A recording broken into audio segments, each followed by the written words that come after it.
ndị be anyị kenekwa m unu biko unu ma na mgbe mbụ ekwu m ya sị na oyi m bịa duje m ozi na ihe eso oyi gị na-asị gị bịa duje m ezi ebe dị otu a nna mara ebe mmadụ du ga-aga malụkwana ihe mmadụ ya abụọ na-eme gị ladis ya ha na-amụta ihe na ya bụ okwu wee kịta wee bụrụzie na ya bụ okwu apụtawa n'ife maka na akụ remember mgbe JPAC mee post wee regarding na Ayaya na Nando na ndị otu ya emecha wee nwee problem ma ọ sị na ọ lọrọ ya na nlọ mana ya bụ ihe bụ ndị mmadụ wele emele ihe ọchị mele ihe ụka so along the line kịta unu mana for obvious reason for the past 2 to 3 months na Imam Ayaya na Nando with ndị dia Morning Star group ebe ha na-abịa efe ego ever since o mechara ọfala nke iwe wee bụrụ na ndị anaghị alaiki igosi ihe a na-eme na ndị anara alaiki ekweghị ya n'ọkụ maka na asị onye akwere n'ọkụ ọkwe onye ọzọ na ndị a chọrọ ekweghị ya n'ọkụ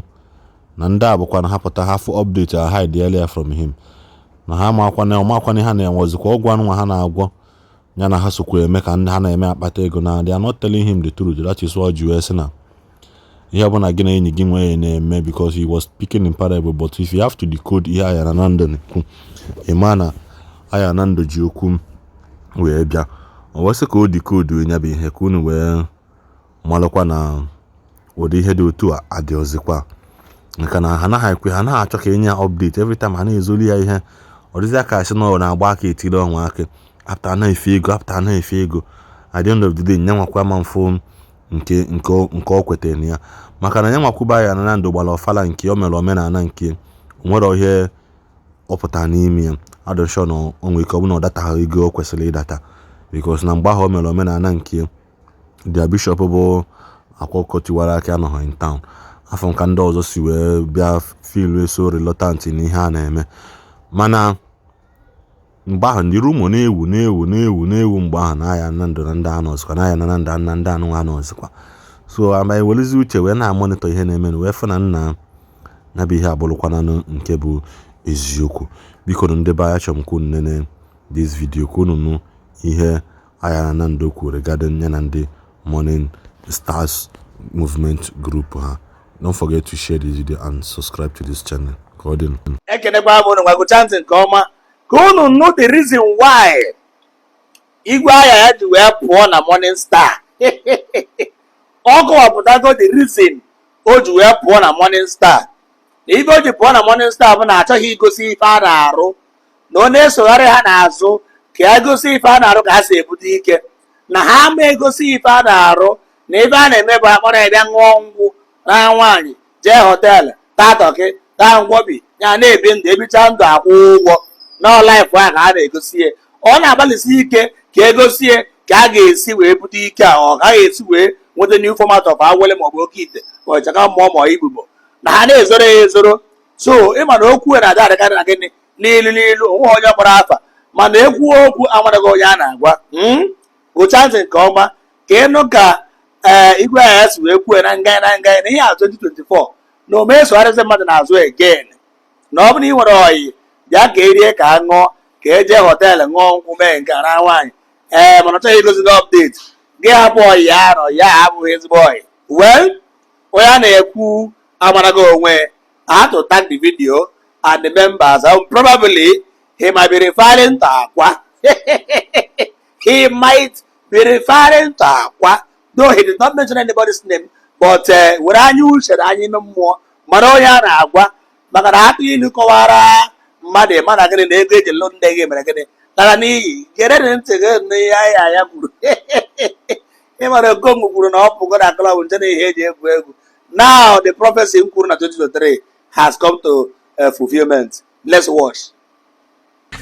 Ndị banyị Igbo ka Igbo ekene m unu onye na-ekwu ọkọ Igbo Ayaya na Nando ọnwa advice nsi ka nye ndị mmadụ na 2024 ọ bụ na gị na mmadụ na-akwụ ọgwụ emechi ya n'ọkwụ ka gịnị ya na-akwụ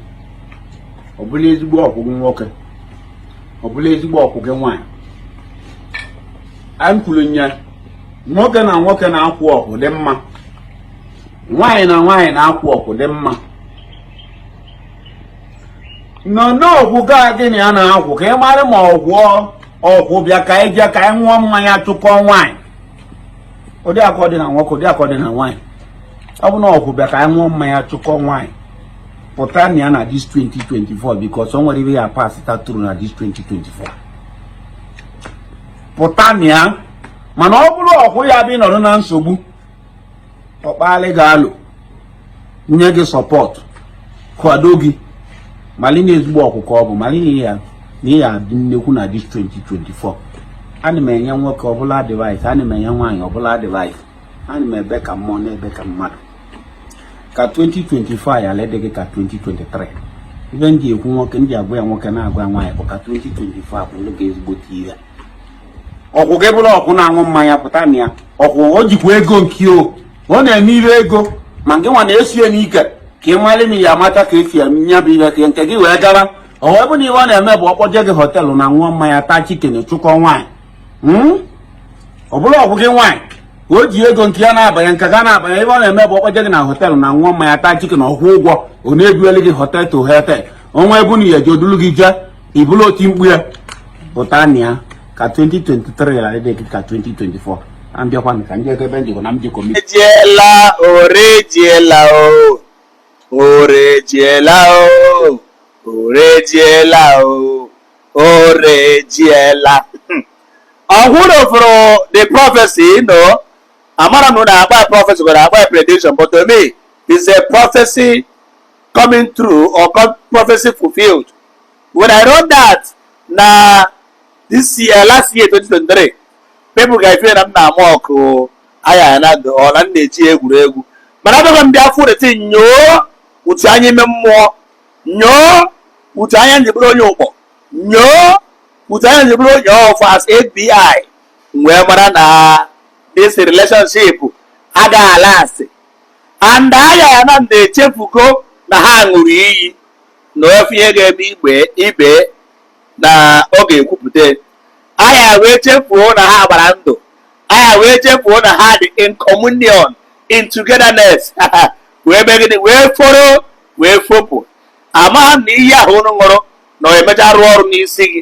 ka ndụ ahụ unu gbara na o emecha arụ ọrụ n'isi gị iji wee fopụ egwu aka aka. When I say that Ayaya will leave the club, people say that J-Bag is making mockery of Ayaya, but look at it now. Ife ahụ m kwuru na 2023 ọ mechara mee after ka Ayaya hostara event hostara dịka ebe agbara bọọlụ dịka ebe agbara ọsọ sọsọ ụmụazụ